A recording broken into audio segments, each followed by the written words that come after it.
Today on Morning Drive, we recap all the great action from this weekend in golf, including a first-time winner on the LPGA. Korean golf has another star. And a runner-up who is on an historic pace this season. And what about the resurgent Pat Perez? I'm still not going to work out. I'm still going to have a bad diet, and I'm going to enjoy myself. Plus, on Mondays, we bring you game balls, but sometimes only inches separate a game ball-worthy moment from a Monday mulligan. Find out which one this is. And golf is a game of peaks and valleys. Our resident experts are here to help you keep your momentum going after a great shot. What a shot from Matt Wallace! And bounce back after a bad one to keep you from letting one bad swing ruin your round. All that and more on Morning Drive today, October 16th, 2017.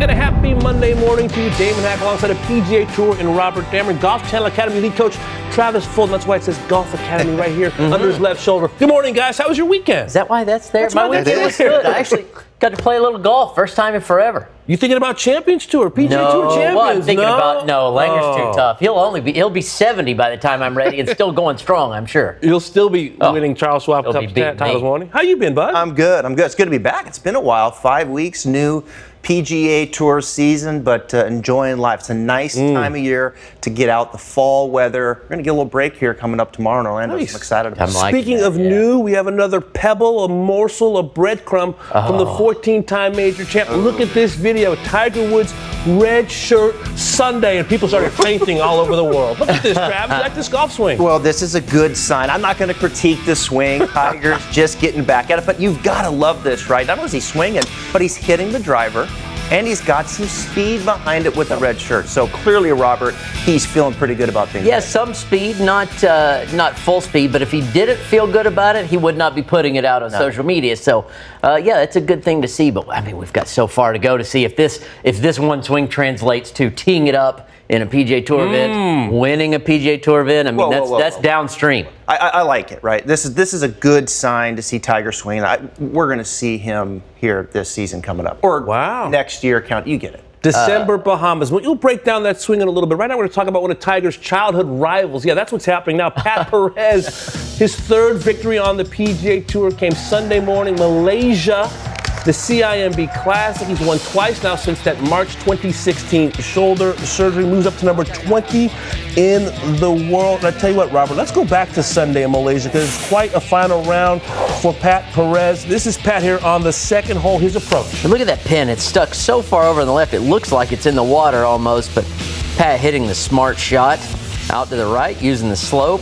And how about having a 4-shot lead to start the day and just birdieing 3 your first 4? That sends a little message, doesn't it? Great start. 22 under at that point. Could anyone catch him? Now, he did have a little trouble in the middle. He bogeyed number 6. But here's Pat on the tee, the 8th hole. Well, for the week, he led in par 3 scoring average. He was 7 under. And shots like this, it's easy to see why. He was dialed in with his irons like he rarely has been before. But he can be streaky. Another birdie, 24 under, a 6-shot lead. Now, how about Keegan Bradley, 12th hole, the par 4. This is his second shot. Keegan always hits it great, always one of the best drivers going. The putter's the one iffy part, but are we going to see a little resurgence in Keegan this year? Good start. You mentioned the putt. That's about 10 feet away. This for birdie. And we did mention the putter. This stroke looks a little different to me than last season. The hand's a little higher. Results pretty good, too. 19 under, 5 shots back. Now Pat Perez, his third shot, 14th hole from the bunker. Well, this is scary. You think of amateurs swinging that hard for a shot with water behind them. I mean, they're never going to do that. But Pat don't care. Made par in his last 10 holes. He was able to save par there as well. Now on the 18th, the par 5, putting for par, and this is just a walk on par. This is just a little bit of a nice cherry on top. This is the nice way. You know you're going to win. Let's just get it over with right here. Unbelievable. He's maturing. 41 years of age. Pat Perez, 4-shot victory over Keegan Bradley. And Pat Perez now a 3-time winner. You see Keegan Bradley, his best finish in more than 3 years. Xander Schauffele, great play continuing from his Rookie of the Year campaign. Now for Perez, who caught up with Aaron Oberholzer, he says he's maturing as he gets older.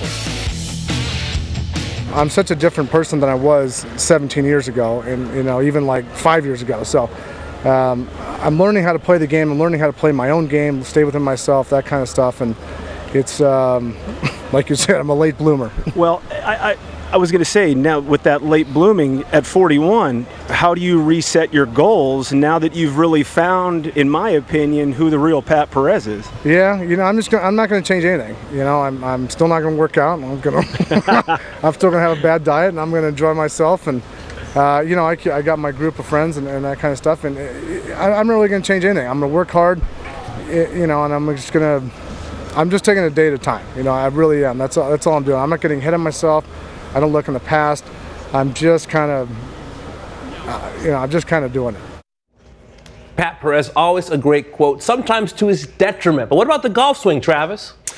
Well, it's a good golf swing, and it's Pat Perez's golf swing. But if you ask him, he doesn't like the way it looks. In fact, he would probably critique it to the point that you think he probably is shooting 90 out there day in and day out. But it's his swing. It's a swing that when I've looked at over the years, it's a swing predicated on really good hands. Pat Perez has very good hands, and you're going to see that in his golf swing here. Now, as we look at Pat here, 41 years of age, of course, last year had the torn labrum. Coming off that, working with Drew Steckel, very talented young teacher, they've had to do some things around that, and one of them is shorten his backswing. So here we go. Here's a setup here, very conventional looking, and Pat's a player that takes his hands. Watch his hands. His hands will work a fair amount inside. You'll see a lot of players very wide, kind of a la Rory McIlroy out here, but Pat's a player, the hand path works in, but the club head still has good integrity to the left forearm. He doesn't suck the club head in behind the hands. That's key. Now, from here, as we go to the top here, you're going to see the shorter looking backswing. If you want to shorten things up, you can get the left arm to work a little bit deeper and get the left arm more on the same plane as the shoulders. We'll call that, say, a one plane swing. Left arm, shoulders on the same plane. Left arm more upright like a Keegan Bradley. That would be more two planes. One of the things they work on is trying to keep that right elbow out away a little bit more and not so tight and retracted behind. So as we come down here, here's where the hands really come into play for me with Pat. If you look at this club face here, we can't see a lot of the face. Go ahead and get in there tight. See that club face? You really can't see it. You're going to see a lot of players coming down. You'll see more of that face. And because we can't see, it's telling me the face is a little bit open. So as he comes down in the impact, Pat is a player that's not going to rotate and square it up with the big muscles like the modern players where you see tons of rotation, but more with the hands and arms. Now watch this exit here. We're going to zoom in here again. Watch this club face as it exits here. It's flipped over. That club face is flipped over like this. You'll see most players with the shaft under the arm and the club face laid back. So it's Pat's swing. It's a little more of an arms and hands swing. He hates the look of that finish, but I think Drew Steckel's done a nice job, Damon, with Pat and really kind of keeping things simple in front of him and really working with what he does well. Hands, instinctive part of the game, and it's clearly working. Back to you, Damon. All right, Travis, I agree. It's a renaissance for Pat Perez. How about a renaissance for Colin Montgomery? His 6th win on PGA Tour Champions comes at the SAS Championship. I love that name, the SAS Championship. A 3-shot win over Vijay Singh and Doug Garwood. Monty, a final round 64, moves up to number 7 in the Charles Schwab Cup standings. Among the chasers, everyone staring up at who else but Bernard Langer, trying to win his 4th straight points race, 5 wins, 14 top 10s this season. He's 60 years of age. Robert, what impresses you the most as we look at this? He was already a Hall of Famer before he ever turned 50 years of age, but he continues to defy age. He's defying age. His body doesn't look like a 60-year-old. I mean, we all get a little, mine looks more like a 60-year-old. He looks like he's still, his first Masters. He's built the same. He can't be more than 2 or 3 pounds different. Injuries have been very minimal, and just the steadiness over the years of his game are it's unprecedented. And if you look at like this, look at the scoring average, birdie average, par breakers, earnings, all these years, number 1, all those ones. It's just not supposed to happen. Also, greens in regulation and putts per greens in regulation. Right. He leads those. I mean, if that's not a formula for success, I don't know what is. And Father Time's undefeated. He's going to catch him eventually, but Langer stayed out in front of him for quite some time. Can anybody catch him? Is there someone you say, you know what, this is the player I think can put a little pressure on Bernard Langer these next few weeks? Obviously, you've got McCarron chasing him. He's behind him. But I think I'm looking at like a Jerry Kelly. I look at a Jerry Kelly, a youngster, or a Brant Jobe, right, who could win maybe 2 of these 3 events kind of out of nowhere. Even Miguel Angel Jimenez, he's it wouldn't surprise anyone to see him do that. So, Langer's got a nice solid lead. He's won it 3 times in a row, looking at 4. It might be time for somebody to chase him down and hand him a loss and take that cup away from him, even though I don't think he wants to let go of it just yet. Maybe this Scott McCarron, 4 wins, 11 top 10s on his season. Also happening now, the 2017 Latrobe Classic gets underway today in Western Pennsylvania. It's the first one since the passing of Arnold Palmer. George Savarikas has been going there for years. He joins us right now on FaceTime, our colleague and good friend. George, good morning. How are you? I'm doing well, Damon. How are you? I'm doing just fine. I know you're at the airport on your way up to Western PA. Give our viewers a sense of what exactly was the concept behind the Latrobe Classic. Yeah, the Latrobe Classic, it's going on its 5th year now, but it basically started as a way to raise money for the Alexander Center for Neonatology here in Orlando, and it always synced up with either Arnold Palmer's birthday or the week after his birthday, and to really get a grasp of what was important to the man. It was a 2-day event that started by getting to play some golf at Bay Hill, have a nice dinner there. Then you'd fly up the following day and see where he learned the game from his father, Deacon, at Latrobe Country Club. So for about 120 lucky enough attendees, they would get to fly up with, get to see the king himself. He would greet him on the tarmac there at Latrobe, and then they'd go over and get to play an event on Monday at the course. So that's what we're continuing his legacy. His grandson, Sam Saunders, is on hand today. So he's going to be teeing it up with the attendees at Latrobe, Damon. Latrobe Country Club, for those who haven't been, it's a place where time really stands still. The old clubhouse, the golf course, everything, it looks and feels vintage. What's the schedule going to be like today, George? Yeah, Damon, the buses just pulled up. You can see some people behind me now on the tarmac walking over. We're supposed to take off about 7:30 a.m. Eastern time, so about 15, 20 minutes from now. They're scheduled to tee off around 11 a.m. Then we'll have a dinner, a cocktail hour. We would always have a yearly toast to the king. This year, obviously, it's going to be a bit of a different vibe, but a celebration as well of the legacy that he started.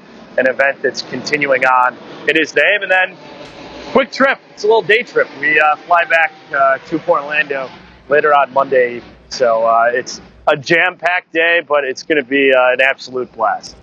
Well, George, I know the memories are rich for you. Do you have a favorite memory with your time from the Latrobe Classic, perhaps something with the king himself? Yeah, I'd say last year I was lucky enough to do the sit-down interview with Arnold Palmer the last 2 years, but last year had special significance because it was the last interview he ever did. And a story that I've told before on Eric Golf Channel, and one I always tell friends, and you see us smiling and laughing, he still had that quick wit of his, was I said hi to the king, and there were a bunch of people around the cart, so I didn't want to bug him and say, hey, we have to do this interview for Golf Channel right now. So after about 4 or 5 minutes, he finally looks at me. And there's maybe 4 or 5 people, like I said, around the cart. And he looks at me and goes, are we going to sit around and BS all day, or do you have an interview to do? So it's just one of those stories that every moment that you shared with him, you always walked away having a story that you could share with your friends. And I think that's one of the most amazing legacies of anyone who spent 30 seconds, 5 minutes, days, months, and has known or did know Arnold Palmer for years. You always walked away having some type of story that would bring a smile to your face. Well, George, I know it'll be a great day up in Western PA. Safe travels. We look forward to seeing your reports on Golf Central. Have a great day, and we'll talk to you soon. Thanks so much, David. All right, George Savarikas. And, of course, Robert Dammer, you grew up at Bay Hill and knew Mr. Palmer as well as anybody. When you think about what's going to happen today, what are your thoughts on the day overall? Well, I know Amy Saunders, his daughter, is so proud of what's going on, and she's going to continue this. She's so active in the hospital and the charities for Arnie's Army and the Winnie Palmer and Arnold Palmer Hospital. So this is something that's going to be around for a while, and it's a great cause to get out there raise some money for the hospital. And like I said, the family is going to keep this going for a while in his legacy. It's going to have a different feel, though, this year, isn't it? Sam Saunders is doing an amazing job as an ambassador for the family. I know he'll continue to do so. Also happening now, folks, yes, Tyrrell Hatton, an amazing run in Europe continues. He goes back-to-back. He wins in Scotland the Alfred Dunhill Links Championship, follows it up by winning the Italian Open. He's a young player, of course, who continues to find his feet. He birdied the 18th hole to defeat Kiradek Apper Barnrat and Ross Fisher by a single shot. And Ross Fisher went on Twitter and said, what do I got to do to beat Tyrrell Hatton? He's played great these last couple of weeks, has Ross Fisher as well. I tell you what, guys, that European Ryder Cup team looking very, very strong, which leads us to the tee sheet. Just how good will Europe be in 2018 in Paris? Michael Breed will break it down. The golf swing of their latest winner on the European Tour, that, of course, Tyrrell Hatton. Travis, what do you have? Well, you know, Damon, golf is a game of peaks and valleys, and how we react to it is everything. Coming up, Dr. Gio will be here to help us manage what can be this emotional roller coaster. Robert, what do you have? Well, we've got a video that's gone viral, and I got to tell you guys, this turns out great. But does it turn out great for us or for Dad? You're just going to have to wait a minute to find out. Look at that. We don't know. Oh, it froze the video just in time. They're teasing a little bit. Lots to do. We got to pay off that video. We got Tiger Woods, y'all. We got Ron Syrek, Michael Breed. Am I missing anything? Shackelford. Shaq. Two segments of Shaq. Oh, we're going to be talking the Stinger. baseball Stinger. with Jeff Shaq.